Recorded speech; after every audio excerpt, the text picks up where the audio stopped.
TRS భవిష్యత్తులో ఎట్లా చూస్తారు? పార్లమెంట్ ఎన్నికల తర్వాత అసలు టీఆర్ఎస్ అనేది ఉండదు అనే వాళ్ళకి మీరు ఇచ్చే జవాబు అట్లుంటుందండి. నేను మీకు ఒక ఉదాహరణ చెప్తా. అంటే నేను అతి విశ్వాసంతో మాట్లాడతలేను. ఒక ఉదాహరణ, తమిళనాడులో డిఎంకే పార్టీ సేమ్ మాలాని క్రైసిస్ సిచ్యువేషన్ కొంత ఎదుర్కొన్నది. కనిమొళి గారు జైలుకు పోవడం, 2G స్పెక్ట్రమ్ స్కామ్ కావడం, డిఎంకే పార్టీ నాయకుల మీద రైట్స్ కావడం, అటువంటి అవి చాలా ఫేస్ చేసింది. ఆయన వాళ్ళు పవర్లోకి రాలేరా, ఉండలేరా, నిలబడలేదా? పార్టీ ఇక్కడ బీజేపీ ఉంది, ఏ పార్టీ ఉన్నా ఏమున్నది, అక్కడ అన్నా డిఎంకే ఉంది, అక్కడ కాంగ్రెస్ ఉంది, అక్కడ కూడా బీజేపీ ఎంతో కొంత ఉంది, వేరే పార్టీ పిఎంకే ఉంది, ఇంకా చిన్న చిన్న పార్టీలు చాలా ఉన్నాయి. నేను ఏమంటున్నా అంటే డిఎంకే పార్టీ తమిళ్ ప్రైడ్ అంటది, మేము తెలంగాణ ప్రైడ్ అంటాం. డిఎంకే పార్టీ తమిళ్ కల్చర్ అంటాం, మేము తెలంగాణ కల్చర్ అంటాం. డిఎంకే పార్టీ స్టాల్వార్ట్ కర్ణాటక, నా మాట వినండి, మా పార్టీ స్టాల్వార్ట్ మా కేసీఆర్ గారు. తమిళనాడుకు ఛాంపియన్గా ఆ పార్టీని చూస్తారు.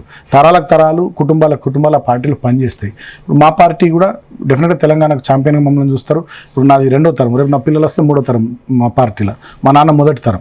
ఇట్లా తరాలకు తరాలు కుటుంబాలు పనిచేస్తున్నటువంటి పార్టీ తమిళనాడులో డిఎంకే, తెలంగాణలో బీఆర్ఎస్. కాబట్టి ఇది ఎటో పోతుంది అనేటటువంటిది అది భ్రమ, ఏమి కూడా కాదు. వీళ్ళు ఏదో మాట్లాడుతున్నారు. నేను ఒకటే మాట అంటున్నాను, ఇంకోటి 6 సీట్లతో 44 సీట్లకు కాంగ్రెస్ రాలేదా అండి? అదంతా ఈజీయా? అంటే 19 గెలిచారు. సరే, మీరు 18 గెలిస్తే 12 మంది మా దాంట్లో మెర్జ్ అయిపోయినారు. 6 సీట్లతో 44 సీట్లకు రాలేరా? అట్లా రేవంత్ రెడ్డి గుంజుతాడు అంటున్నారు. ఇప్పుడు 39 మందిలో 26 మందిని గుంజేస్తాడు అని చెప్పి చూద్దాం కదా. ఇవాళ కూడా జగ్గారెడ్డి స్టేట్మెంట్ ఇచ్చాడు. దామోదర రాజనరసింహన్ నన్ను అడిగాడు, సంగారెడ్డి ఎమ్మెల్యే జైన్ ఎందుకు రెడీగా ఉన్నారని, మీ అభిప్రాయం ఏంటంటే చేర్చుకోండి అని చెప్పానని చెప్తున్నారు. సరే, కొత్త పేర్లు వస్తున్నాయి రోజుకు. సరే, వాళ్ళు ఆల్రెడీ దాన నాగేందర్, కడియం శ్రీయర్ అవుట్, ప్రకాష్ గౌడ్ కూడా కలిసారు ఆల్రెడీ. వాళ్ళు సైకలాజికల్గా ఇది ఒక మైండ్ గేమ్. వీళ్ళు వస్తున్నారు, వాళ్ళు వస్తున్నారు అని చెప్పి అటువంటిది ఏమీ ఉండదు. మా ఎమ్మెల్యేలంతా మాతోనే ఉన్నారు ఖచ్చితంగా 10%. రేవంత్ రెడ్డి ప్రభుత్వం 5 ఏళ్ళు ఉంటుందా? ఉండాలని కోరుకుంటున్నాం. ఎందుకు కేసీఆర్ అట్లెందుకు అన్నారు? ఏమన్నారు?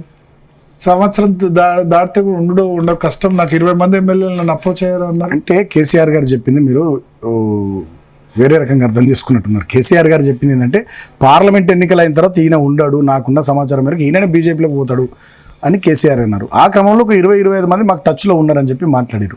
అంటే కేసీఆర్ గారు చెప్తున్నది కూడా ఇక్కడ ఒక పాయింట్ ఉందండి. 104 మంది ఎమ్మెల్యేలు మేము ఉంటే, మా మిత్రపక్షం ఎంఐఎం 7, 111 మంది ఎమ్మెల్యేలు మేము ఉంటే 119 సీట్లలో ఆనాడే మోడీ ప్రభుత్వము ఇక్కడికి వచ్చి మా ప్రభుత్వాన్ని పడగొట్టాలని కుట్ర చేసింది. మరి ఇక్కడ 64 ఎమ్మెల్యేలు ఉన్న కాంగ్రెస్ ప్రభుత్వాన్ని ఉంచుతుందా? ఇప్పటికే ఆల్రెడీ ఈయన పోయి మాట్లాడుకొచ్చుకున్నాడు అనేది తెలుస్తూ ఉన్నది వార్త అని ఆ కాంటెక్స్లో సార్ మాట్లాడిన తప్ప వేరే ఉద్దేశంతో మాట్లాడలేరు. మేమైతే రేవంత్ రెడ్డి ప్రభుత్వం ఉండాలి, 5 ఏళ్ళు, ఆయన ఇచ్చిన ప్రతి హామీని అమలు చేయాలి.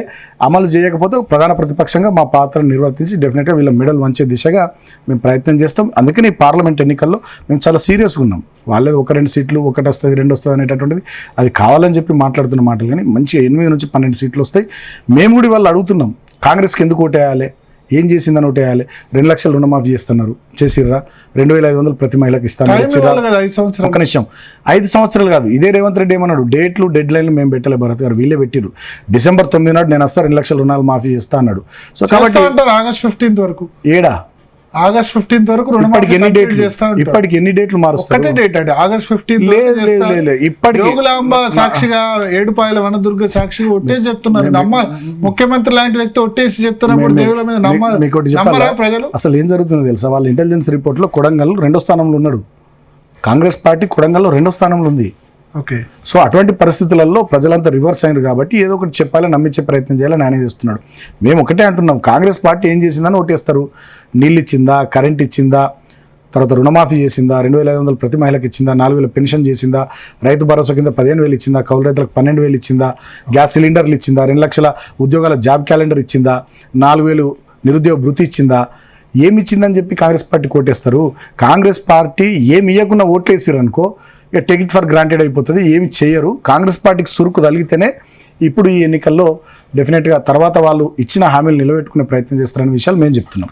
రెండవది, భారతీయ జనతా పార్టీ కూడా ఇవాళ భారతీయ జనతా పార్టీ ఏం చేసింది? తెలంగాణకు బయ్యారంలో ఉక్కు కర్మాగారం పెట్టలే, కాజీపేటలో రైల్వే కోచ్ ఫ్యాక్టరీ పెట్టలే, ఐటీఐఆర్ను రద్దు చేసింది, ఒక్క ప్రాజెక్టుకు జాతీయ హోదా ఇవ్వాలి, ఒక్క మెడికల్ కాలేజ్ ఇవ్వాలి, నవోదయ విద్యాలయాలు ఇవ్వాలి, కేంద్రీయ విద్యాలయాలు ఇవ్వాలి, నీతి ఆయోగ్ సిఫారసు చేసినట్టు 5,000 కోట్లు మిషన్ కాకతీయకి ఇవ్వాలి, మిషన్ భగీరథకు 19,000 కోట్లు ఇవ్వాలి, ఒక ఐఐటి ఇవ్వాలి, ఐఐఎం ఇవ్వాలి, ఏమీ చేయని బీజేపీకి మనం ఎందుకు ఓటు వేయాలనేది ఇవాళ మేము చెప్తున్నాం.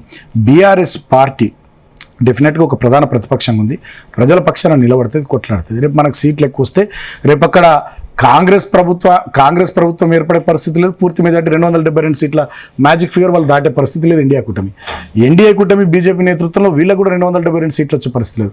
మనం ఒక 8, 10, 12 సీట్లు గెలుచుకుంటే డెఫినెట్గా తెలంగాణ రాష్ట్ర ప్రయోజనాలను కాపాడాలి.